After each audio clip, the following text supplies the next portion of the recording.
The aftermath of Hurricane Maria Slideshow by photo service Washington. The Trump administration said Friday it had no involvement in the decision to award a $300 million contract to help restore Puerto Rico's power grid to a tiny Montana company in Interior Secretary Ryan Zinke's hometown. White House spokesman Raj Shah said Friday that federal officials played no role in the selection of Whitefish Energy Holdings by the Puerto Rico Electric Power Authority.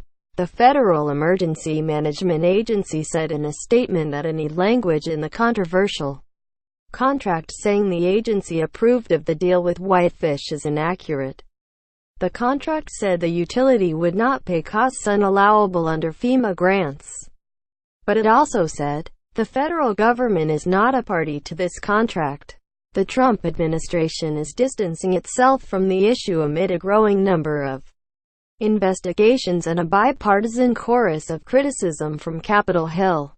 The Department of Homeland Security's Inspector General, an agency watchdog, confirmed Friday that federal auditors will review the Whitefish contract. As part of their standard procedure, they will conduct vetting to look for the presence of any inappropriate relationships, said Arlen Morales, a spokeswoman for the Inspector General's office. FEMA, which is part of Homeland Security, said it has not approved any reimbursement requests from the utility for money to cover ongoing repairs to the island's power grid following Hurricane Maria. File in this October 15, 2017. File photo. Whitefish Energy Holdings workers restore power lines damaged by Hurricane Maria in Barceloneta, Puerto Rico. The Federal Emergency Management Agency said October 27. It had no involvement in the decision to award a $300 million contract to help restore Puerto Rico's power grid to a tiny Montana company in Interior Secretary Ryan Zinke's hometown. FEMA said in a statement that any language in the controversial contract saying the agency approved of the deal with Whitefish Energy Holdings is inaccurate. AP photo. Ramon Espinoza. File. The agency said its initial review raised significant concerns about how Whitefish got the deal and whether the contracted prices were reasonable. The two-year-old company had just 2 full-time employees when the storm hit Sept. 20. It has since hired more than 300 workers. The Interior Department has denied that Zinke, a former Montana congressman, played any role in the contract award. Zinke knows Whitefish CEO Andy Techmansky because they both live in a small town where everyone knows everyone. A spokeswoman said, Zinke's son had a summer job at a Whitefish construction site. Multiple congressional committees have launched investigations into the deal, the terms of which have triggered questions from both Republicans and Democrats. Sen. Claire McCaskill of Missouri, senior Democrat on the Senate Homeland Security and Governmental Affairs Committee, said the Whitefish contract raises every red flag in the book. The Homeland Security panel will hold a hearing on the issue next week and said officials should be ready to answer tough questions. The senator said, "We need answers from Whitefish, the Puerto Rico Electric Power Authority, and the federal government and we need them soon." McCaskill said. Democrats also raised questions about the role of HBC Investments, a key financial backer of Whitefish Energy. The Dallas-based company's founder and general partner, Joe Colonnetta, has contributed thousands of dollars to Trump and other Republicans, including Energy Secretary Rick Perry, a former Texas governor, and Texas Sens. John Cornyn and Ted Cruz. Colonnetta also gave to Trump's inauguration. A Whitefish spokesman called Colonnetta's political donations irrelevant. If one of the investors supported President Trump, that has nothing to do with anything.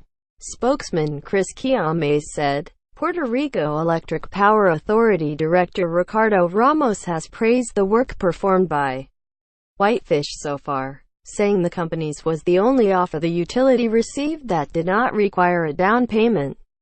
The power company is $9 billion in debt and was already struggling to provide service amid ongoing power outages before Hurricanes Irma and Maria hit last month.